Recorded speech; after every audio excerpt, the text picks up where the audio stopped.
Hi dear students. അപ്പോൾ നമ്മുടെ maths easy ആയിട്ട് പഠിക്കാനുള്ള ടിപ്പ് വീഡിയോന്റെ പാർട്ട് 2 ആയിട്ടാണ് മിസ് ഇന്ന് വന്നിരിക്കുന്നത്. അപ്പോൾ നമ്മൾ ആദ്യത്തെ വീഡിയോയിൽ പഠിച്ച കാര്യങ്ങൾ നിങ്ങൾ പ്രാക്ടീസ് ചെയ്യാൻ തുടങ്ങിയോ? അപ്പോൾ അത് നിങ്ങൾക്ക് യൂസ്ഫുൾ ആവുന്നുണ്ടെങ്കിൽ ഈ ബാക്കി കൂടിയുള്ള ടിപ്സ് നിങ്ങൾ ഓർത്ത് വെച്ചോളൂ. അപ്പോൾ ഇന്നത്തെ ആദ്യത്തെ ടിപ്പ് എന്ന് പറയുന്നത് നമ്മൾ പഠിച്ച കാര്യങ്ങളെ ഷെയർ ടു സംവൺ. അതായത് നമ്മളിപ്പോൾ ഒരു പ്രോബ്ലം ചെയ്തല്ലേ, അപ്പോൾ അത് ചെയ്ത് പഠിച്ചു. അപ്പോൾ നമ്മൾ എന്ത് ചെയ്യാ, വേറൊരാളോട്, അതിപ്പോ നമ്മുടെ ഫ്രണ്ട് ആയിക്കോട്ടെ അല്ലെങ്കിൽ നമ്മുടെ പാരന്റ്സ് ആയിക്കോട്ടെ, അവരോടൊന്ന് എന്ത് ചെയ്യുക, ഷെയർ ചെയ്യുക. അപ്പൊ ഇതാണ് അവർക്ക് നമ്മൾ പഠിച്ച പോലെ ഒന്ന് പഠിപ്പിച്ചു കൊടുക്കുക. അപ്പൊ നമുക്ക് കൂടുതൽ കാര്യങ്ങൾ മെമ്മറൈസ് ചെയ്യാൻ സാധിക്കും. ഓക്കെ, അപ്പൊ നമുക്ക് അതൊരു നല്ല യൂസ്ഫുൾ ആയിട്ടുള്ള ടിപ്പ് ആയിരിക്കും അല്ലെ. ഇനി നമ്മുടെ അടുത്ത ടിപ്പ് എന്ന് പറയുന്നത് മാത്സ് നമ്മൾ മനസ്സിലാക്കി പഠിക്കുക, കാണാതെ പഠിക്കാതിരിക്കുക, അണ്ടർസ്റ്റാൻഡ് ചെയ്യുക, എന്ത് ചെയ്യുക, മെമ്മറൈസ് ചെയ്യാതിരിക്കുക. നമ്മൾ ഓരോ ചോദ്യങ്ങളും മനസ്സിലാക്കി പഠിക്കുക.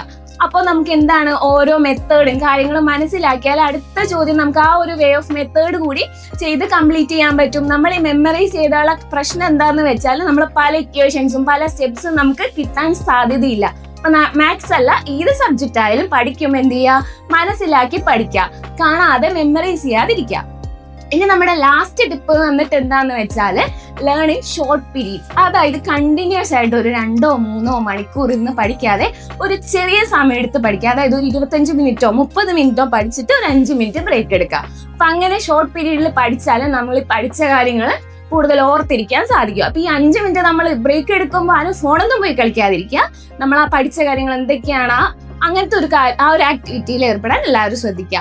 അപ്പോൾ ഇതെല്ലാവർക്കും യൂസ്ഫുൾ ആയിട്ടുള്ള ടിപ്സ് ആണെന്ന് വിചാരിക്കുന്നുണ്ട്. അപ്പൊ ഇതുപോലുള്ള യൂസ്ഫുള്ളും ഇൻഫോർമേറ്റീവ് ആയിട്ടുള്ള ടിപ്സും കാര്യങ്ങളൊക്കെ അറിയാൻ വേണ്ടിയിട്ട് നമ്മുടെ ഫ്യൂച്ചർ പ്ലസ് അക്കാദമിയുടെ ചാനൽ എല്ലാവരും ഫോളോ ചെയ്യാം കേട്ടോ.